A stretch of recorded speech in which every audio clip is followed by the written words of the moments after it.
አሁን አንድን ወጣት ሊፈትነው ከፈለገ ሰይጣን ይመጣና እስከዛሬ ድረስ ምንም አታውቅም ይላል። ምንም እንዲህ የሚባለው መጠጥ ቀምሰህ አታውቅም፣ እንዲህ የሚባለው ክለብ እስከዛሬ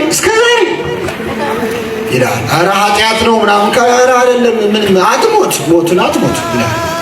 ለአዳምና ለሔዋን ምንድን ነው ያላቸው? ሞትን አትሞቱ። እስቲ ቅመሰው አትሞትም።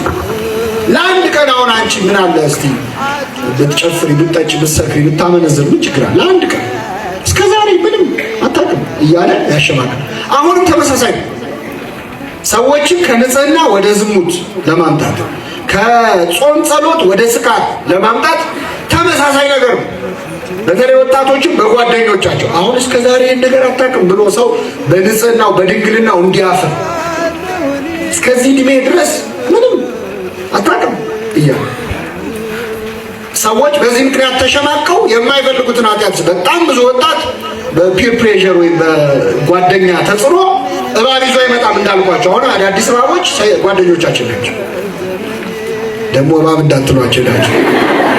ግን ምንድነው በቃ መጥቶ እስከዛሬ እያለ አይ አላውቅም ከመባል ይሻላል ብለን የገባንባቸው ኃጢአቶች እኮ በሌላው ላለመናቅ ማለት እና ያሰራን ካሰራ በኋላ ጸጋ ክብርን ደግሞ ስታጣ የሚመጣው መሸማቀቅ፣ ክፋት፣ ባህሪ መጎስቆል ማለት ተመሳሳይ ነገር ነው ዲያብሎስ የሚያደርገው።